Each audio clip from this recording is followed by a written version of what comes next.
Hello, everyone. Welcome back to the Loki Genius Podcast, where we talk about all things freelance. I'm your host, Juvel De Lima, and today in the show, I have my friend all the way from Cebu, Francois Millondaga. He started freelancing at age of 18, didn't go to college, and now a LinkedIn marketer and lead generation specialist, helping businesses and entrepreneurs scale their presence online. Hey, Francois, welcome to the show. Hey Jovel, salamat sa pag-invite sa akin dito sa show mo. Very excited ako makasama ka today and of course, ang dami kong gustong i-share rin para sa audience natin. So, let's jump right in? Bago tayo magsimula, okay lang bang kwentuhan mo kami kung paano ka nagsimula sa freelancing? And yun. Sure. Medyo mahaba-haba to kasi MMK ng life ko to eh. Freelancing-wise, nag-start talaga ako nung 2019. No? Kakagraduate ko lang ng high school. So, alam mo yung pressure mula sa paligid na parang, Oo. dapat college ka na. Pero, Oo. sa isip ko naman, parang hindi pa ako sigurado kung ano talaga yung gusto kong i-pursue.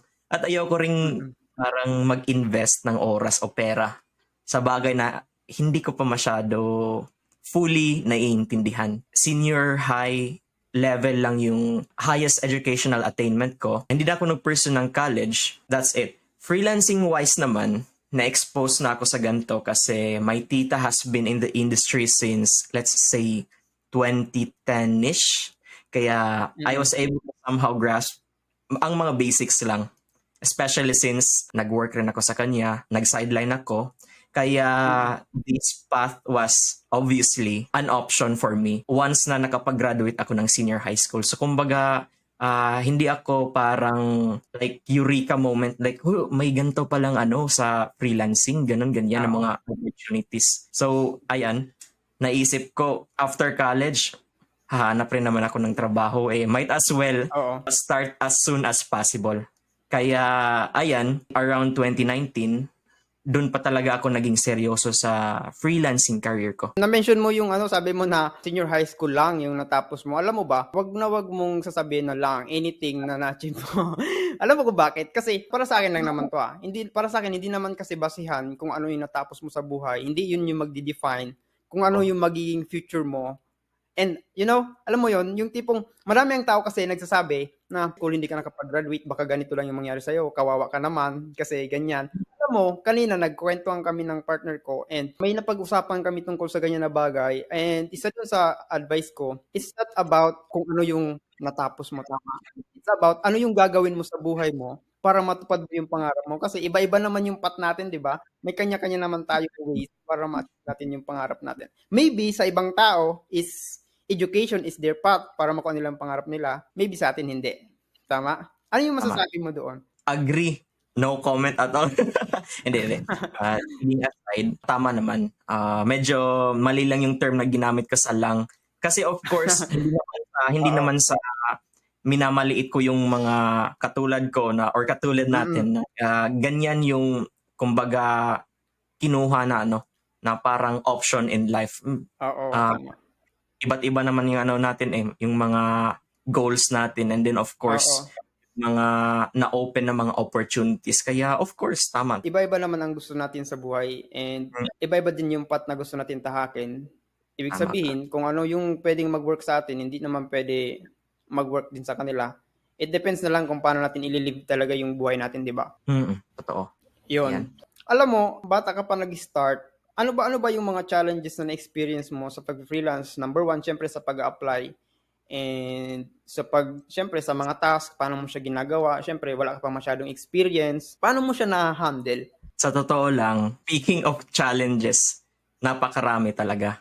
So, ayan, sabi mo na kanina, parang wala naman atang tao na hindi nakapag-face ng mga rejections. So, proposal sending, application sending, sa simula pa lang, sobrang daming beses na talaga akong na-reject. So, kahit saan ako nag-apply ng mga platforms, Upwork, LinkedIn, kung saan-saan pa. Pero, lagi kong nakukuha, lalo na dun sa early stages pa lang ng ng freelancing career ko, ay yung no. O minsan nga wala pang reply Pero sa totoo lang, nakaka-discourage syempre, di ba? Pero na-realize ko rin na bahagi yun ng process. So ginawa ko, in-improve ko yung proposals ko, gumawa ko ng portfolio na para mapakita ko yung skills ko, syempre kahit wala pang client. Kumbaga, mock-up. So, ayan Mm. yung rejection-wise. So, speaking of other challenges naman, bro, eto Mm. is gusto kong i-share rin, syempre, kasi wala naman talagang perfect na tao eh. So, tinatawag nila na shiny object syndrome. So, Mm. I'm not sure if familiar na to sa iba. I mean, baka first time pa nilang narinig yung word, shiny object syndrome. So, alam mo yun, bro, yung parang lahat ng bagong skill, parang gusto mong subukan kasi feeling mo Oo, kailangan mo oo. para kumita. Say for example, nakikita mo or naririnig mo sa mga friends mo from your network na, uy, email marketing, nakakakuha ng ganyan na numbers monthly. Oo. Tapos, gagawa ka lang ng emails. Tapos, syempre, ikaw, uy, ganun ba? O sige, matry nga. Tapos, after naman, Mm. uy, web dev, malakas raw yung yung market dito, ganun, ganyan. I mean, yung demand. So, Mm. syempre ako, naranasan ko rin yan. So, Oo. galing sa skills like graphic design, content writing, social media management, lahat Oo. yan sinubukan ko. Oo. Pero eventually, natutunan ko na hindi talaga pwedeng pagsabay-sabayin. Hindi naman tayo robot eh. Tao lang naman Oo. talaga tayo. Alam mo, na-experience ko din yan na sinasabi mo na yung shiny object syndrome, tama ba? Mm-mm. Kasi alam mo nung nagsisimula pa lang ako, since hindi ko pa alam yung niche ko, ano ba talagang kaya kong gawin, kasi wala akong idea sa pag-freelance, online jobs, wala. So kung ano yung napapanood ko sa TikTok, sa Facebook, na parang ang ganda at ang ganda ng kitaan, sabi ko, ito na lang yung gagawin ko. Alam mo ba yung una kong naisip is nakakita ko ng SEO. Tapos, Mm. since yun ang palagi ko kiniklik sa Facebook, yun yung palaging lumalabas sa feeds ko. Siyempre, naiinganyo ako kasi yun lang ang nakikita ko. Sabi ko, kaya ko to, ang madali lang naman to, kaya ko tong gawin.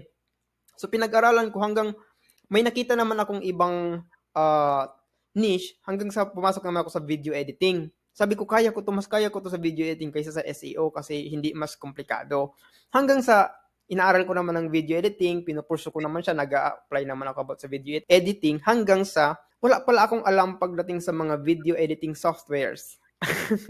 Tapos hindi kaya ng laptop ko yung mga video editing na ganyan. Ang hinihingi ng iba may mga experience hanggang napunta naman ako sa graphic designs, hanggang napunta na ako sa SMM kasi ang SMM is broad.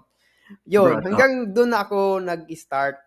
Kasi okay lang din naman siguro yung mag-try ka ng mag-try hanggang sa makuha mo yung para sa'yo, tama. Kasi mm, hindi mo malalaman yung para sa'yo kung hindi mo susubukan. Ang importante naman is nag-try ka eh. And after all na mga tig-try mo, may lesson doon, tama. And totoo. ito, another question, follow-up question dito, bro. 'Di ba 17 years old ka nagsimula, tama? 18? 18. 18. 18. Yan, 18. And meron kang kakilala na na-endorse ka sa freelancing, na-introduce ka sa freelancing. Masasabi mo bang swerte ka after all? Kasi may kakilala ka sa freelancing. Honestly, bro, speaking of that topic, hindi ako naniniwala sa swerte. So, para sa akin naman, no, opinion ko lang naman to, no? Oo. Para sa akin, success or like yung definition ng success ko is combination ng preparation, hard work, at Oo. saka persistence. So, Mm. may mga tao rin namang sinasabi nilang, uy, ganito ako, ganyan ako, swerte ako kasi nahanap ko yung, let's just say, niche ko na ganito, Mm. LinkedIn marketing.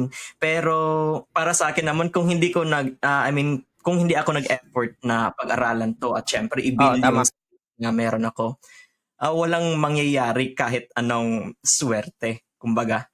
So, para sa akin, hindi ako naniniwala sa swerte. So, ang pwede mong asahan ay ang sarili mong kakayahan. Mag-adapt, mag-improve along the way, at syempre, ang pag-take ng action. Tama yun ang sinabi mo, bro, kasi madami naman tayong alam na or kilala na alam nilang about sa freelancing.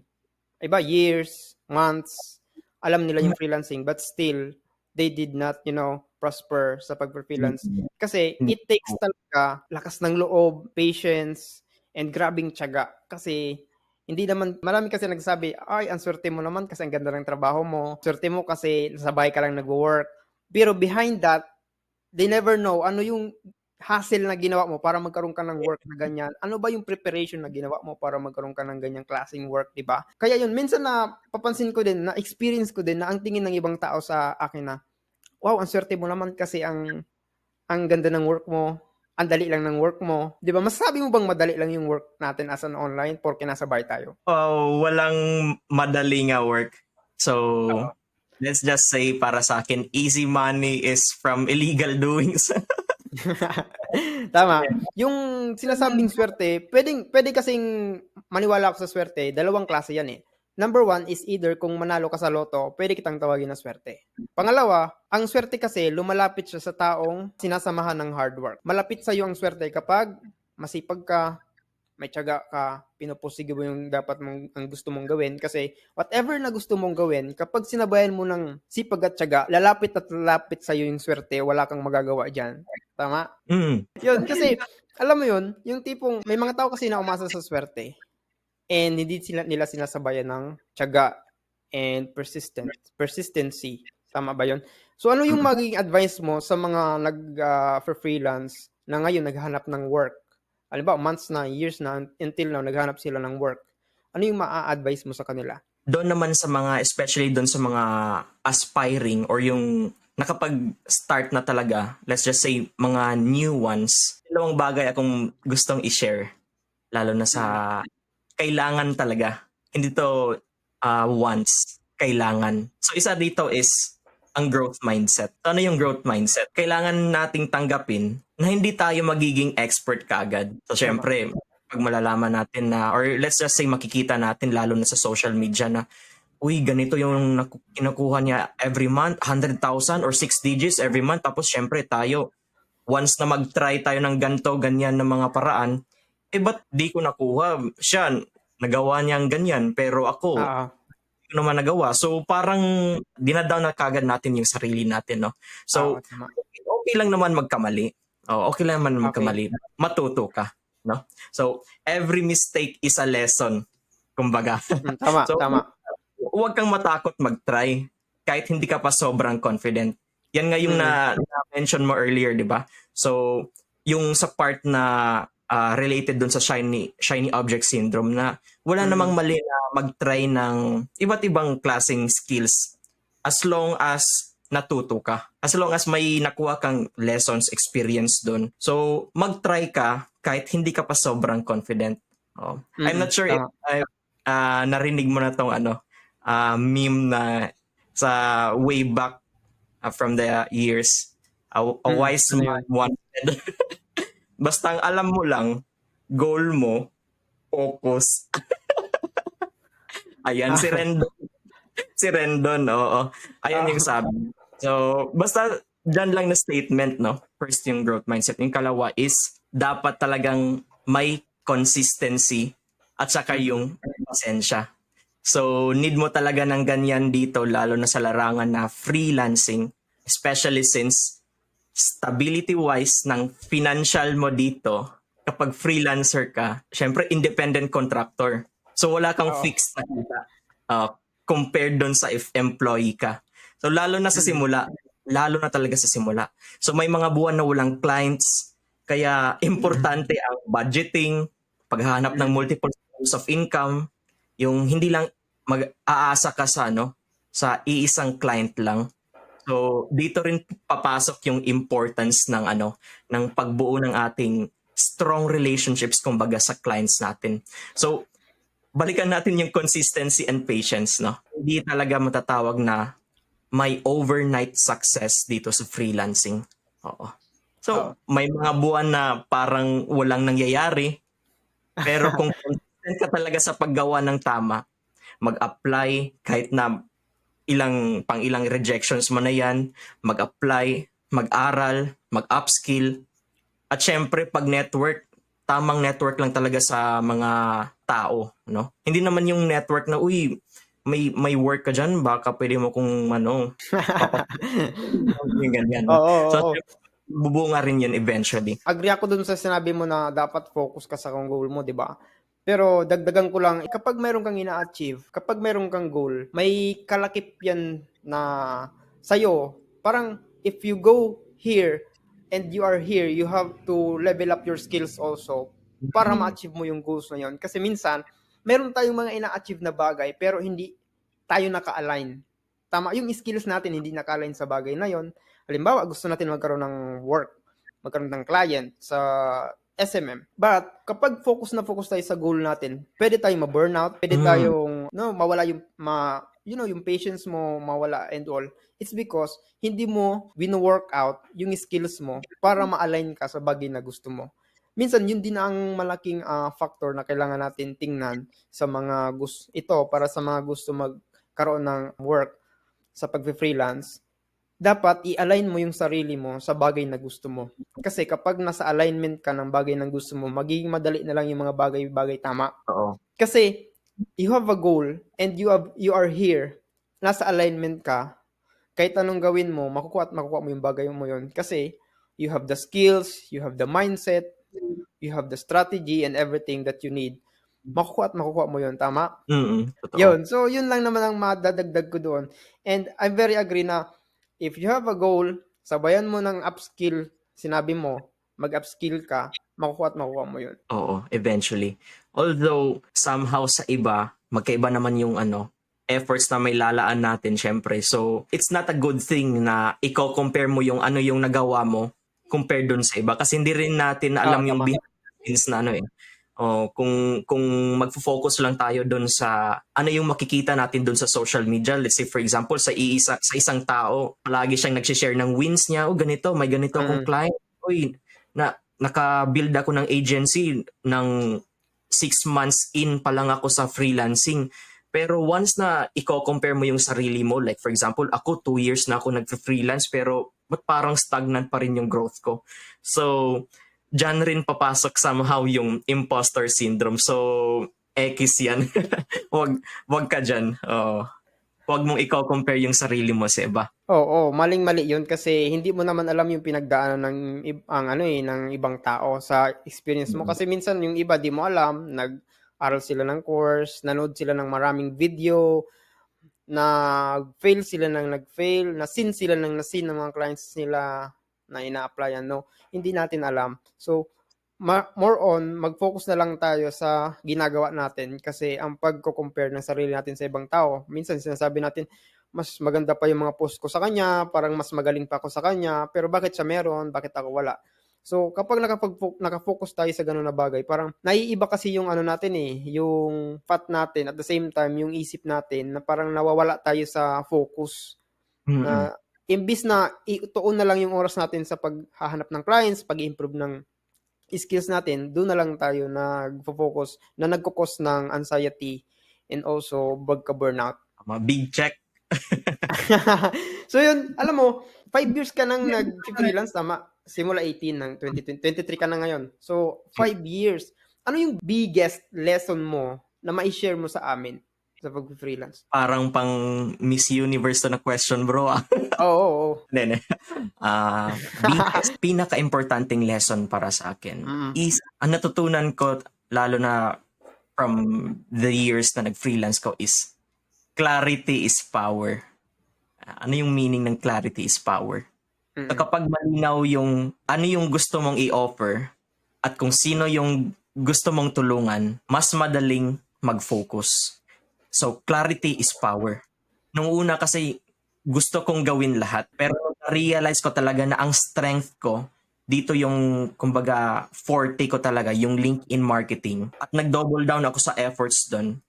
At gusto kong clients is ganito, ganyan, B2B service providers. Once na na-clarify ko lahat, doon dumami talaga ang results ko. So ayan, another na pwede kong ma-add is relationships matter talaga. So parang cliche yung sinasabi, pero totoong-totoo talaga. So, ang freelancing ay hindi lang tungkol sa trabaho. Isa rin dito papasok doon yung pagtulong mo sa clients at syempre ang pagbuon mo ng trust with each other. So once inaalagaan mo yung relation mo, work relationship mo doon sa clients, babalik at babalik sila talaga sa'yo. So, if I may, pwede ako mag-share ng story dito, lalo na dito Okay sa lang. relationship. May isa akong client turned agency partner. Ginawa akong Mm. agency partner kasi there was once yung kasagsagan talaga ng crypto or let's just say yung Web3 community. Way back 2019 talaga to, nung pag-boom talaga ng mga crypto, NFT, ayan. Mm. So, nakapasok ako sa isang project via Upwork as a manager sa isang community manager ng isang NFT project. Alam ko naman paano magpabibo, magpasikat. Oh, it's showtime ng mga peg. Oh, ayan. May friend pala si client, nakita niya kung ano yung mga efforts ko. So, syempre Mm. nakita niya na, uy, galing nito, oh. Hindi sa pagmamayabang ano. Gumagawa lang ng ng trabaho. Nakita niya yung mga initiative ko na kahit hindi ako pinagsabihan na gawin to, pero dahil sa pabibo ko na attitude, syempre ginawa ko yun out of good intentions of course sa trabaho. Nakita niya yung hidden potential ko and so on, to make it short, after nung project namin dun sa isang NFT is in-invite niya akong maging agency partner. So, Mm. yung agency nga namin is nakakuha kami ng around 5 to 10 projects or so. And nakatulong rin kami sa kapwa Pilipino namin noon na Mm. invite, syempre kasi NFT and other stuff, lalo na dun sa mga shillers, kung ba tinatawag, kailangan ng maraming tao. So, around 30 to 40 rin yung mga taong nakasali dun sa agency. Kaya eto talaga, sa nasabi ko na kanina, as cliche as it sounds, pero totoong-totoo talagang sinabi na relationships matter. Mm. Kasi once na build ko yung trust and of course yung value, nakita ni client yung value ko, or let's just say partner, business partner yung potential ko, dun talaga nagbunga. Like grabe kahit ako hindi ako nakapaniwalang, ako kaka-start ko lang pag seryoso sa freelancing tapos ba't naging agency partner ko bigla? Ah, Ayan. So, 'di ba ikaw ngayon nag-focus ka sa LinkedIn, tama? mm. O doon sa tingin ko lang, para sa akin, doon maganda mag-build ng trust sa client. Hmm. Kasi kagaya sa nangyari sa'yo, alam mo ba, kung para sa hindi ka man kunin nila as agency partner or anything, they can recommend you, tama, sa ibang client. Of course, Halimbawa, you ire-refer. do, you do SMM or graphic designs to them.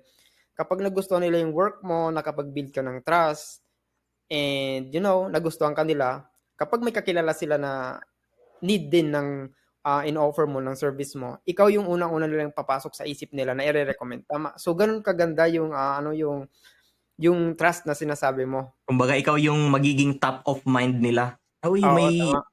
na ganito, ganyan. Maganda yung katrabaho, ayan. 'Di ba from SMM ikaw, bakit napili mo yung link? Lead gen Mm. specialist. Oo. Oo. So, based rin sa experience ko, more on sa sales and marketing field. So, as for me, since hindi ako nakapag-try mag-work sa BPO, ganito, ganyan, especially Mm. sa customer service.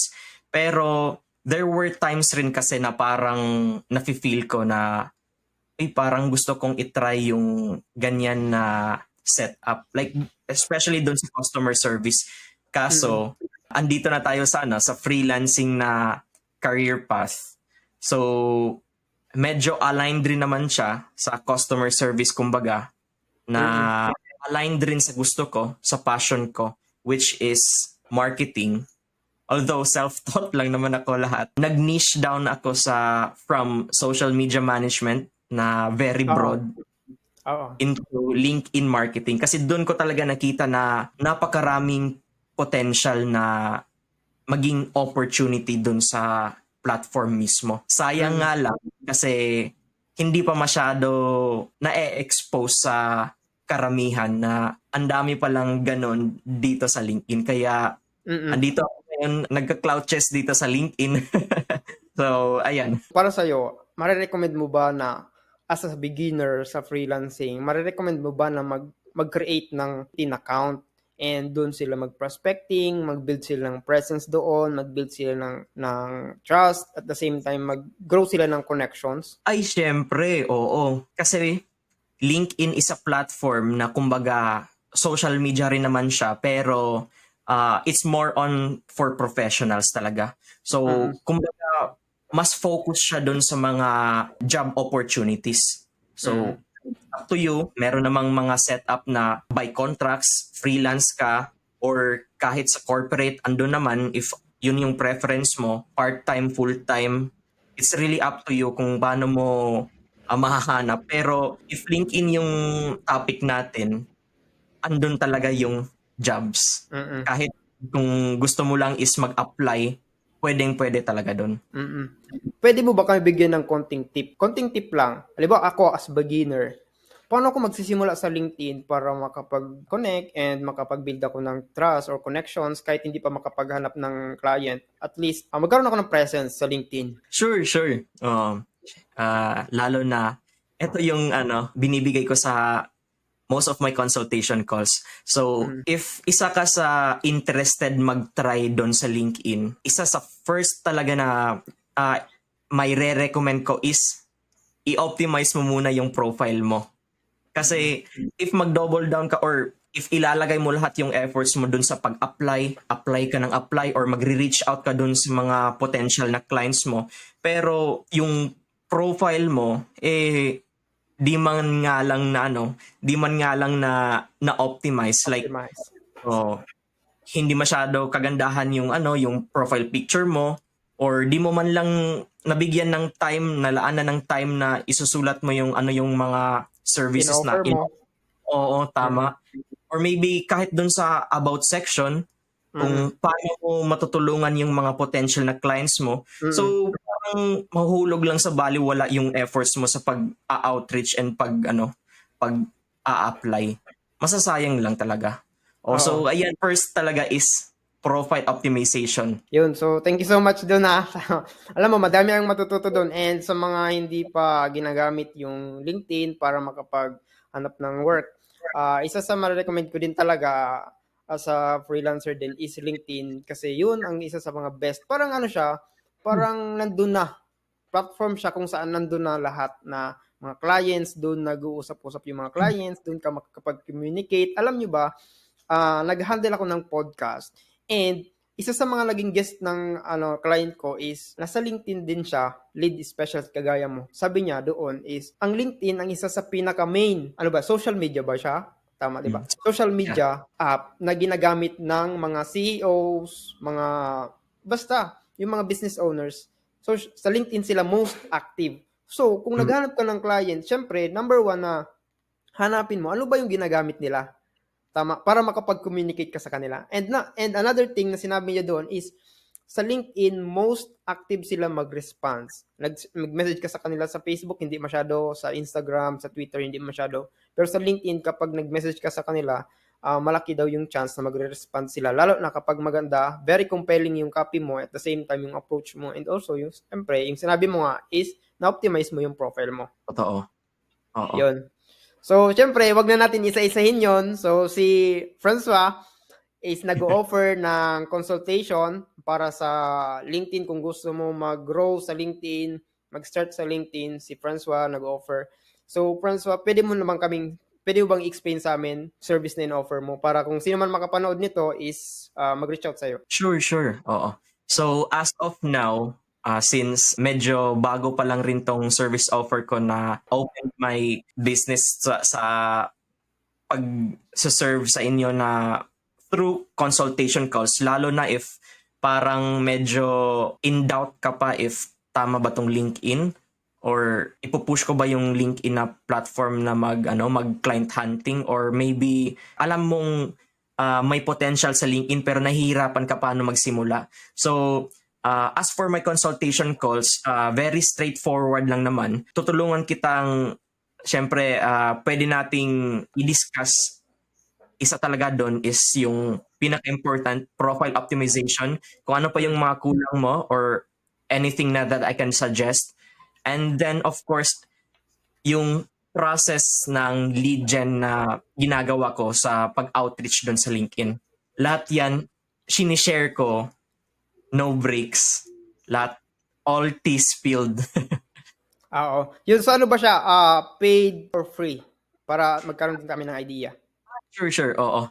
So, yun nga, since bago pa lang to na service offer, so this is a paid consultation call. However, ang gusto ko lang rin i-point out is gusto kong i-take advantage ninyo na this is a pay what you think the call is worth. So, no judgment talaga kahit sabihin mong 100, 200 lang or pangkape lang yung ibibigay. Ay, hindi lang. Oo. Or pangkape yung ibibigay mo. So long as alam kong yun yung pinaka-best na may bibigay mo rin para sa akin. Or like, yun yung nakikita mong value nakuha mo dun sa call natin. Then go for it. No judgment at all. Basta, ayan, ini-encourage ko ang lahat na mag-DM kayo sa akin, lapit kayo sa akin. Kasi, ko yung knowledge ko kung wala naman magtatanong. Yun talaga. Oo. Yun. So, alam mo ba, ito additional lang, kasi kanina, before tayo nag-start ng call, nag-scroll lang naman ako sa Facebook kasi nag-break time ako from work. May nabasa akong post about sa pag-i-invest. Halimbawa, meron kang 1,000 or 50,000 pesos, meron kang 50,000 pesos. Di ba, ang usually naiisip natin kapag meron tayong malaking pera, hindi naman natin ginagamit is mag-invest, tama? Pero madami ang tao na gusto mag-invest pero hindi alam paano mag-invest, saan Oo. mag-invest, at ano yung pag-i-investan ko na basta mag-invest lang. So, unang-unang iba, nag-i-invest ako anong mga bagay na hindi naman nila talaga alam. Halimbawa, Bitcoin, networking, hindi naman nila alam kung paano, basta ang gusto lang nila is kumita. Kumita. And isa Totoo. doon sa natutunan ko is, if you want to invest and wala ka pang alam sa kahit na anong i-investan, it's better to invest in yourself. Bakit? Kapag kumita yung pera mo sa pag-invest mo sa halimbawa sa Bitcoin or sa pag-networking or sa anumang negosyo, hindi mo sure kung ano ang magiging balik nun. Pwede kang kumita, pwedeng hindi. Tama? Pero kapag nag-invest ka sa sarili mo, in the long run, pwede yan dumami or hindi mas dumami, maling word. Pwedeng kang, since natuto ka na gumaling ka na, mas alam mo na kung saan ka dapat mag-invest at alam mo na kung paano i-manage yung investment mo. Tama? Kagaya ng ino-offer mo ngayon, nag-o-offer ka ng service kung saan matututo sila kung paano sila makapag-connect and makapaghanap ng work sa LinkedIn. Halimbawa, mayroon kang 1,000 pesos. Binigyan kita ng 1,000 pesos, nagpa-coach ako sa'yo. Yung matuturo mo sa akin, it's worth more than 1,000 pesos. Bakit? What if makakuha ako ng client na worth 50,000 per month? And yung natutunan ko sa'yo, palagi ko yun i-apply. Kapag nagkaroon ako ng other client, maghanap ako ng another client, mag-grow ako ng LinkedIn ko, yung natutunan ko sa'yo, lifetime na siya, pero 1,000 pesos lang siya. Pero bakit marami ang tao na kapag sa ganyang bagay is very cheap sila pagdating sa mga bagay na pwede silang matuto. Tama? Napansin mo, yung iba nga parang takot pa magbigay ng pera, yung parang may mga courses na worth 1,000, 5,000 courses, ayaw pa nila magbigay, samantalang matututo sila doon na yung 5,000 o 1,000 pesos na binigay nila is babalik tenfold sa kanila or mas pa. Kasi yung natutunan nila, pwedeng magamit nila yon for a lifetime and matuturo pa nila sa ibang tao. Kagaya ng ino-offer mo, sobrang alam mo, yung skills mo sa LinkedIn, hindi mo naman yan binili ng 1,000, ng 200 pesos. Pinag-aralan mo yan, experience mo yan, and madami din yung time and effort na ginugol mo para matutunan yan. Tama? Tama, oo. And sa halagang, sabi mo, sobrang bait mo nga kasi sa halagang any amount na gusto lang nilang ibigay is ituturo mo, di ba? Sobrang swerte nila. Pero alam nyo guys, kung nanonood kayo nito ngayon at naghahanap kayo ng work, mag-reach out na kayo kay Francois. You know? Kasi ikaw nang bahala eh. Pag natuto ka naman, babalik naman sa'yo yun, makahanap ka ng client, hindi mo alam kung saan ka dadalhin ng matututunan mo sa kanya. Actually, yan rin yung ginawa kong analogy sa isang potential client na nag-reach out sa akin kamakailan lang. So, nag-ask siya ng rate ko. Ganito, ganyan. Siyempre, sinabihan ko na, eto yung rate ko, bro. So, around a month after 3 months, just ganito, ganyan. So, binigyan ko siya ng kahit simple na calculation lang. Yung na-mention kanina. Sabi ko, say for example, sa 1 month, ang investment lang na sinasabi ko rito is 5,000 safe. Example lang, 5,000 for a Ah, month. And within that month, kahit isa or kahit dalawa lang na client na nakuha mo, like for example 20,000 each, edi may 40,000 ka na. So aanin mo yung yung 5,000. 5,000 is barya na lang yun sa 40,000 eh. So kahit magbayad ka pa sa investment mo ng 5,000, edi may 35,000 ka pa for yourself. So tama. yung nakaganda talaga dyan sa especially dito sa larangan na to, sa sales and marketing, na hindi lang kasi yan parang, lalo na sa consultation call, kasi Mm. customized talaga para sa'yo. Hindi to siya parang generic lang na, uy, ganito kasi yung sinabi, so syempre, ito yung sundin natin. Hindi, kasi once na magbibigay ako ng suggestions, para sa'yo lang talaga yun. So, for example, Oo. dapat ito yung mga gagawin mo, ganito, ganyan. So, Mm. it's for you. And yung ROI, yung return of investment, dun na yun nakasalalay if gagawa ka ng action once Mm. after sa consultation call natin. So, it's really up to you. Double yung ROI na makukuha mo na once makakuha ka na kaagad ng client right after a week, a month, or kahit 2 months after. So kahit 2 months after pa, tapos makakuha ka ng at least or maybe one client na 20,000 a month, edi lifetime na knowledge yung naibigay ko sa iyo eh. So very Mm. invaluable talaga. Tama. Kasi yung mga natututunan natin kapag pinut natin into action, hindi Oo. masasayang yung ininvest Mm. natin, tama? Mm. So yun na lang ang isipin natin. Kasi maraming tao kasi nag-iisip na baka sayang yung pera. Masasayang lang naman yung pera kapag hindi mo put into action yung natutunan mo. Yun, alam mo, I think it's the best part para, i-end na natin yung usapan natin. Alam mo, madami pa akong gustong pag-usapan, pero I know 30 minutes lang yung usapan natin, pero naglagpas na tayo. Thank you so much sa time mo. And Oo. I really appreciate yung effort mo, yung time mo, yung preparation mo dito. Alam ko na it's your first time and may last message ka pa? Syempre, may last message ako, bro. Okay. Simple lang naman. Para to hindi lang sa audience natin and of course Mm. para sa atin lalo na sa mga naging comfortable sa sinasabing comfort zone. So, Tama. ang masasabi ko lang is be comfortable with being uncomfortable. So, sa nasabi ni Jovel kanina, first time ko tong maging guest sa isang podcast. So, ako, nagda-doubt ako sa sarili ko na bakit na-invite ako rito? So, naging malaking factor rin na bakit nakapag-guest ako rito is because of my wife. Ayan.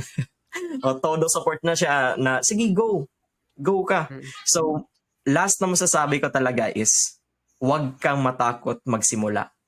Yan. Tama. Hindi mo kailangan maging perfect para simulan, lalo na yung topic natin ngayon, ang freelancing journey mo. Ang mahalaga, gawin mo ang first step at maging consistent. Yan. Just do it, 'di ba? Sabi ni Nike. Sundin mo lang yon, gawin mo lang kasi wala namang mawawala kung susubukan mo, pero marami ang mawawala sa'yo kapag hindi mo sinubukan.